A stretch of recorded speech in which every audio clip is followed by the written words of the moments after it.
Today, we're going to take you guys on a little adventure. Hey guys, today we're going to take you on a kind of a different little video, just a quick video. Number one, I'm going to show you how to, I'm going to show you basically what we do as a family. We smoke a lot of meats here, as you guys probably know. And I want to take you to where we store them all in our deep freezer and just show you real quick what we have in there and basically how to kind of stockpile meats. We did get a lot of those back before meat prices got really high out, so I think we're pretty hooked up for the next few months. So we're going to do that, and then we're going to be cleaning the KOMODO here shortly. So stay tuned. Exciting adventure coming up.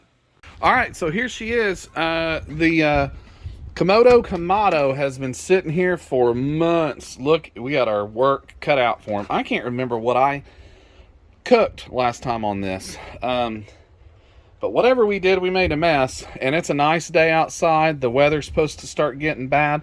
Basically what happened was I used this in the summer and early summer. And then the whole family got sick and basically it took me 6 weeks to recover after I got out of the hospital and just stopped the cooks for a while. So I wanted to show you guys real quick though. There's my pride and joy right there. You guys have probably seen it in other videos. It's kind of dirty. It's garage kept, but believe it or not, it still gets dirty in the garage. Okay, there's my little deep freeze. I bought this from Sam's for, God, I want to say $200-300. I mean, it was super cheap. Man, it has definitely lasted.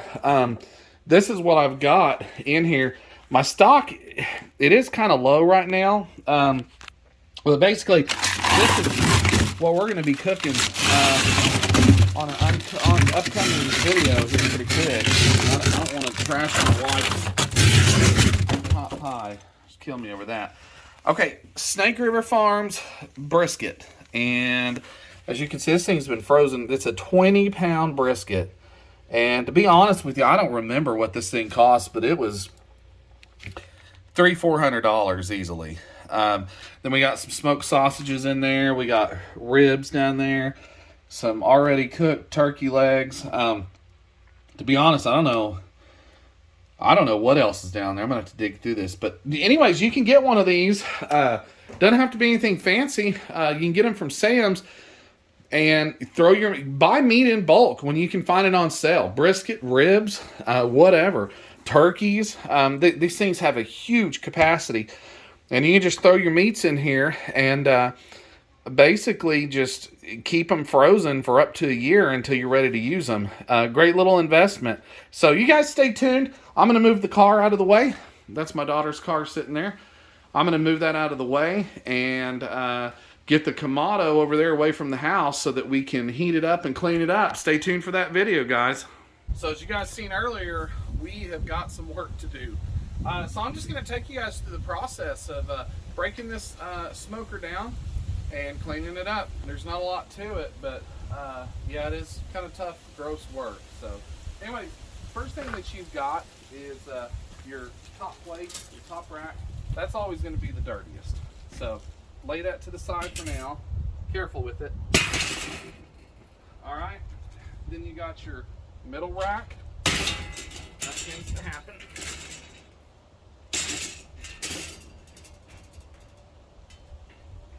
Pretty heavy metal, so it hurts when it does that. Then you have your shields, your burner shield. There's two of them. And last but not least, you have your ash catcher, which you've got to remove and throw the contents of that away. And that comes apart. That's what your shield sits on. So that comes apart. And this basket comes completely out. So what you do from this point is empty this basket. This is the leftover charcoal and ash that didn't burn completely down on the last cook.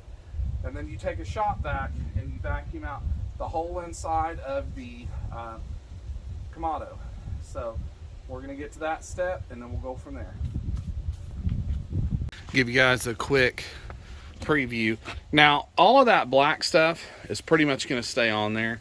That's just the white Portland cement absorbing all of the smoke that we've ran through this. But look at this. This is a disgrace. I can't believe that I left this smoker like this. But we did have a huge cook on it last time, and that's in our video library. We did ribs and a brisket at the same time. So this is a result of that. So stand by. We're going to clean it on up.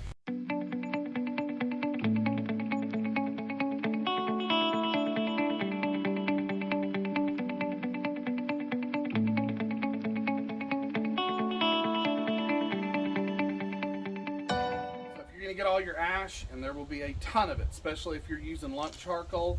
If you're going to get it all out with a shop vac, which is the way I recommend, make sure and empty your shop vac. just kind of gauge it. I usually do it when I think the shop vac is about half full, because I've already trashed one shop vac with this grill, cleaning it out, and that was back when it was just a small cook. We're cleaning up after a huge cook on this one. Great smoker, but it's definitely one of the toughest to clean in my opinion. But it's worth it. It's definitely worth it. It's one of my favorite smokers, and it's just, there's a lot of steps. There's a lot of breakdown. There's a lot of things. There's a lot of things that get dirty in it when you're cooking. The ash catcher, the whole side. Grease goes everywhere. I wish that there was a way that I knew of to easier the cleanup process, which I'll look into that on these Komodos, but not griping about this thing even one iota, because I love this smoker. So we're going to continue. I'll bring you guys back in just a minute when we start. From this point, all you really have to do is shop vac out the bottom of this, get your ash catcher clean, and then what I do is take the shop vac and shop vac out the actual shield, the burner shield, and I'll go over the grates with the shop vac as well, just to get all the loose stuff. And then I'm going to bring you back when we actually put charcoal in this, fire it up, get it hot, wire brush all the surfaces of the racks, and then once that's done, tomorrow, once this thing cools down, you'll have to then again, but see, you're not going to have a cook to clean up after. You're just going to have to shop back out the charcoal. But you've got to get this thing hot to get all the residue off of these. So like I said, it's a long process. Stick with us. So we are done for the day with the shop vac. It's almost a shame when you use this. It's like you get it all cleaned up, and you can do this the day of if you choose to, but it's almost a shame to use it, because you know you're going to get it that dirty again, and it's pretty intense to clean it. I mean, you don't have to go to this extreme. You can just shop back out the ash, and then on your next cook, fill the charcoal basket full and light it, let it heat up, and then wire brush all of your surfaces off before you put your meat on. But I don't think that smokers last as long if you do it that way. Number one, the food that burns off of these is very acidic. So when you let it sit, like I did, I'm guilty of it too, when you let it sit for months on end, it'll start eating through these metal surfaces. And if you ever noticed on the cheaper grills or smokers, when you get them with the thin wire racks, that if you let that stuff sit on there for a long time and then you heat it up and you wire brush it off, there's rust on there. What's that tell you? That meat, the old cook, is eating, it's acidic, so it's eating through the metal of your smoker and grill. That's why when you see some of these grills out there that are even a year and a half old, the bottoms of them are rusted out. You know what I mean? They're just in bad shape. So this is just a way to prolong your smoker. This thing was somewhere in the neighborhood of $7,000 or $8,000, if I remember right. So it's not a cheap smoker. It's not something I just want to let go. These are investments. You got to keep them clean. So we got our ash can, our charcoal basket. We've got it in here. We're going to go ahead and fill it up. And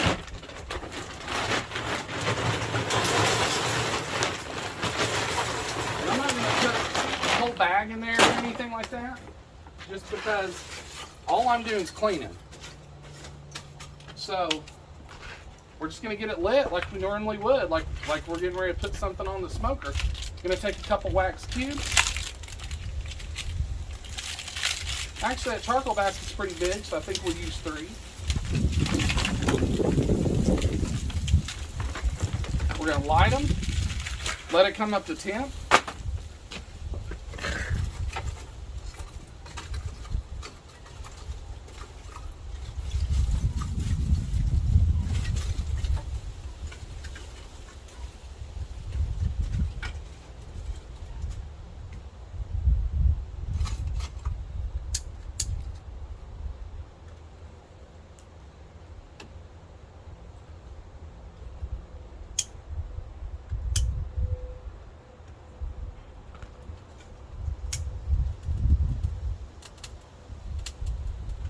All right, so we're gonna start letting it come up to temp.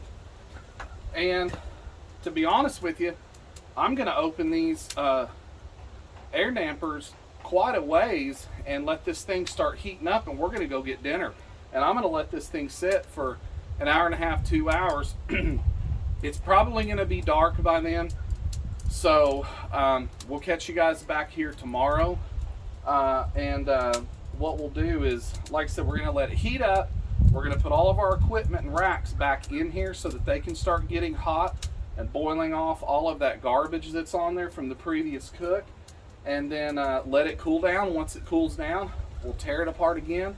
We'll empty the ash pan, shop vac the bottom of it, and then the last step, and the most important step there is to this, is you've got to spray the whole the white Portland cement. You got to spray it with grilling spray, pan, some kind of oil that will sop into that and keep it fresh and prolong the material of it. Spray it on your grates, spray it, go crazy, spray it on everything.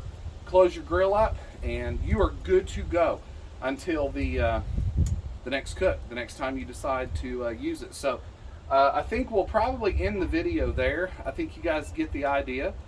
Like I said, that's literally all that's left, is to put these in, let them get hot. Let them get to about 400 to 450 is what I would recommend. The meat and the leftover stuff that's on there will start turning into a hardened type material where you can just wire brush it off at that point. Then let your smoker cool down. Come back tomorrow when the fire's completely out. Shop vac it and spray it with grilling spray. Duck fat works great. I do that too. And you're good to go. We will see you guys next time. Thank you so much for watching our videos. Please like and subscribe our channel. Now that we're rolling again, we're gonna have a lot more videos for you guys. You can see we got filthy doing this, and I'm in my work clothes, and think we're gonna have to wash these. So anyways, yeah, it's a messy job, but you got to do it. And I've got 4 other smokers in the backyard I'm gonna take you guys along for and show you how to clean those. You got to keep up with them. You can't just smoke. I know it's a pain, but you can't just smoke meats on them and just leave them, because that's really bad on them. So, you know, you invest $400, $500, $600 in a smoker, let alone $8 grand, and you just let it go. You got to take care of it, and it'll take care of you. So, guys, thank you so much. We will see you next time.